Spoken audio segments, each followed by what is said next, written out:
Alex Jones Show. My name is Mike Adams, the Health Ranger. I'm filling in for Alex today. Alex has had a pretty intense week. That's an understatement. He led a protest on Wednesday to protest the TSA's threat of an economic blockade against the airports in the state of Texas. And his voice was pretty hoarse yesterday, but the guy's got an amazing voice, so he powered through the show, no problem. Today I'm filling in for him. We just heard from Paul Joseph Watson, who helped us understand what's going on in Congress with a shift of power from Congress to the president. Ron Paul calls it the final nail in the coffin of the republic if this new shift in war powers is granted to the executive branch of the U.S. government. Now, I promised you we would talk about GMOs today, and we're going to do that right now. But first, just real quickly, there's a study you need to know about. A study that was published in the Public Library of Science, the open source medical journal, and it was conducted at Harvard Medical School, and it found that there is a, quote, highly influential hidden curriculum that pushes doctors into training, that pushes doctors into accepting and promoting Big Pharma's products. In other words, doctors are indoctrinated in medical school to prescribe drugs, to push vaccines, to push a pharmaceutical approach rather than a holistic disease prevention approach. They're not familiar with nutrition by the time they graduate from medical school. You know, it's true. The average, I know doctors. I talk to them. I interview them. And they'll tell you, as they've told me, that in 4 years of medical school, a typical doctor gets less than 1 hour of information on nutrition. 1 hour. We're talking 60 minutes. That's it. That's about all the nutrition information they get.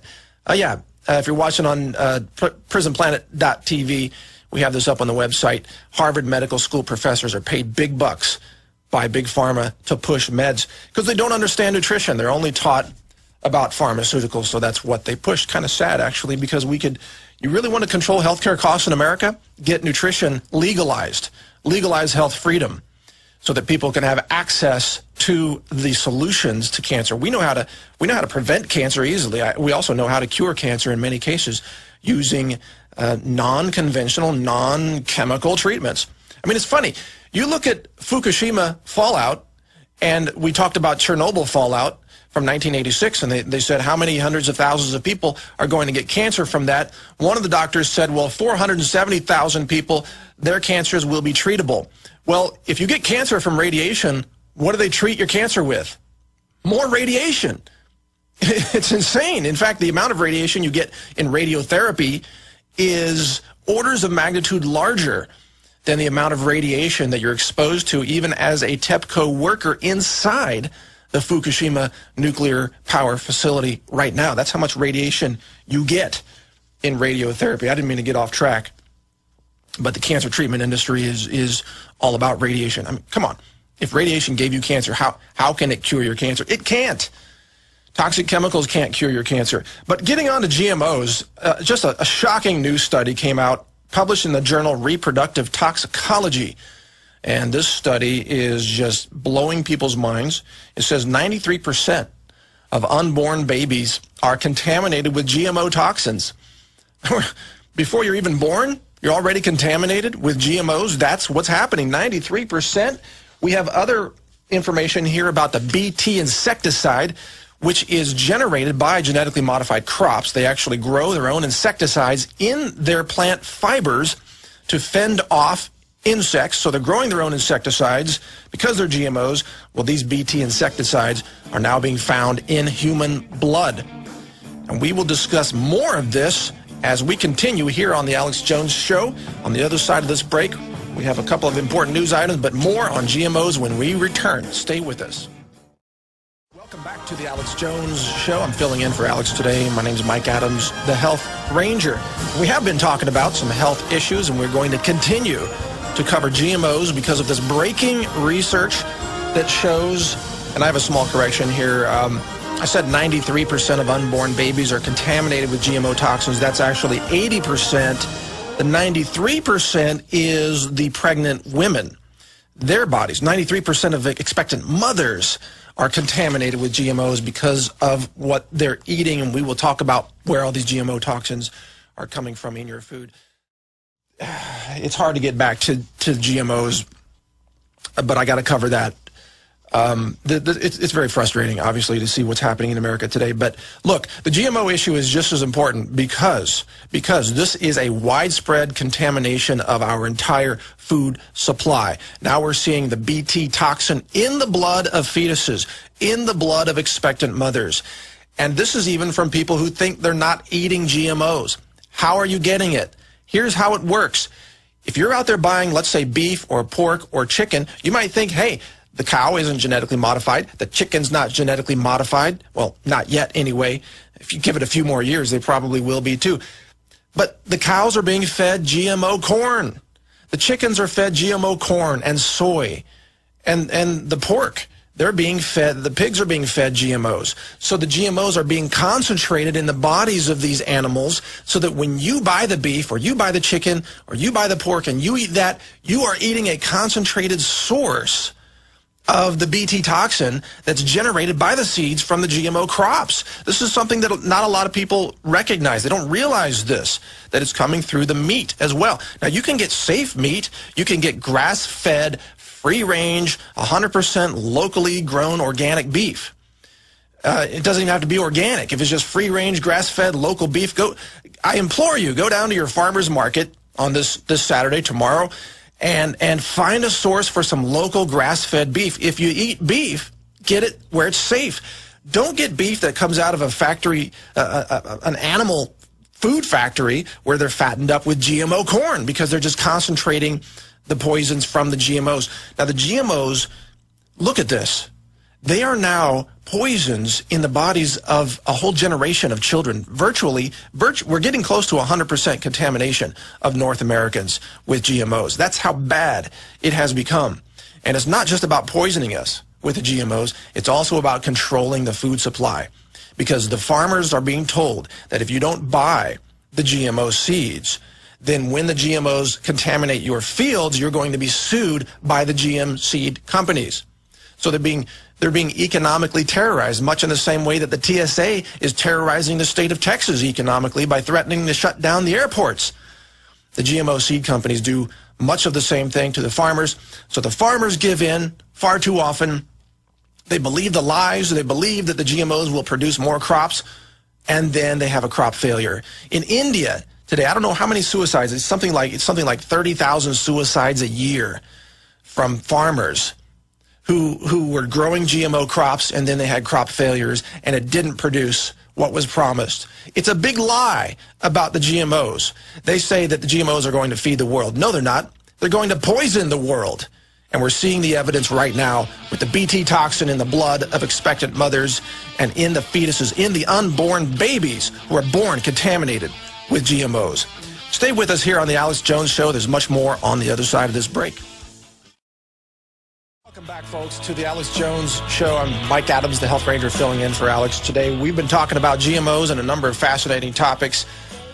Oh, man, GMOs. I want to share something with you very quickly on this about GMO labeling, because in America, the industry, the FDA, and the USDA have conspired with the food industry to make sure that you, the consumer, don't know what contains GMOs. They've said, if it's labeled, oh, it might confuse you. That's right. Having more information might be confusing to people. That's how stupid they think you are. What's wrong with a label that says this food contains GMOs? Well, the reason they don't do that is because they know if that label was on there, nobody would buy it. Well, most people wouldn't buy it anyway. People who are informed wouldn't buy it. And most of the food industry would collapse. I mean, look, even Whole Foods admits that their organic foods are not 100% free of GMOs. They admit that, and I'm a supporter of Whole Foods in many ways. I like to buy health products there, but even they can't control it because the cross-contamination is so great. So there's GMO contamination, even in the stuff that you think doesn't have GMOs. But here's what I want to warn you about. When you're out buying corn chips, now corn is almost always GMO if it's not organic. So if you're buying corn chips and that bag of corn chips says it's all natural, you might think, well, that must be natural. In other words, it can't be genetically engineered if it's natural, right? That's what they want you to believe. In truth, that contains GMOs as well, usually, unless it's organic. So organic cannot be grown intentionally with GMOs. So the way to get non-GMOs, if you're buying corn chips, or corn flake type of cereal, or corn tortillas, or soy products, or canola oil, the only way to get it without GMOs is to make sure that it's USDA organic, and then you can trust it to have virtually no GMOs, even though there's probably still a little bit of contamination. But again, if it just says natural, forget it. It's got GMOs in it, almost always. That's the truth about GMO labeling that they don't want you to know. And I'd love to talk to you more about GMOs, but I got to share this with you about the FTC. The FTC, because this is a short segment here, geez, we need to get moving. The FTC is conducting a secret war on nutritional and health product companies. They conducted a raid not too long ago on Daniel Chapter 1, a gunpoint raid. Oh man, there was a 3-year-old granddaughter in the office who hid behind a bookcase as the raid happened. They came in shouting, "It's a raid, it's a raid," armed agents with bulletproof vests. And what does this company sell? What do they sell that's so dangerous? They sell herbs that have an anti-cancer natural chemical in the herbs.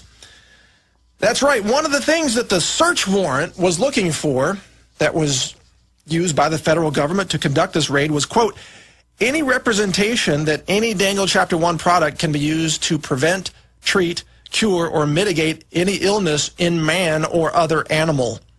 Yeah. So first of all, they think we're all animals. And secondly, they think that anything that can treat or cure a disease is illegal contraband. Is there any wonder why we have a healthcare crisis in America? Why we have just skyrocketing rates of chronic degenerative disease that we know how to cure? Is there any reason the states and the government's going broke because of healthcare costs? Because the government comes in and says, if your medicine works, if this herb works, or this vitamin works, or this supplement works, then it's illegal. Because they say then it's an unapproved drug. That's right, it's an unapproved drug. Then they go in, they stole, with Daniel Chapter 1, by the way, they stole their computers, they stole their personal files, they stole their list of testimonials, and even their witness list that they were going to use to help defend themselves in the FTC court. You can learn more about this, by the way, at DanielChapter1Freedom.com. I don't know if you can bring up that website, but DanielChapter1Freedom.com. They are one of the companies that's being pursued by the FTC in this tyranny situation. Another one, see if you can bring this up, the consent decree of permanent injunction that the FTC filed against a company that manufactures cherry products. This is incredible. You don't even know about this because most companies will not publicly talk about this because they're so intimidated and so afraid of the tyrants at the FTC that they won't talk about this publicly. I've had dozens of these companies talk to me privately but not let me go public with this. A consent decree is what the FTC requires a company to sign in order to control them. And when you sign a consent decree, you admit to committing crimes that you never committed. You admit to introducing into commerce articles of misbranded drugs, even though all you were selling was a cherry extract or a blueberry extract or an anti-cancer herb. This is happening in America today, folks. We're going to talk more about this every opportunity we get. Stay with us here on The Alex Jones Show. There's more on the other side of this break. Thank you.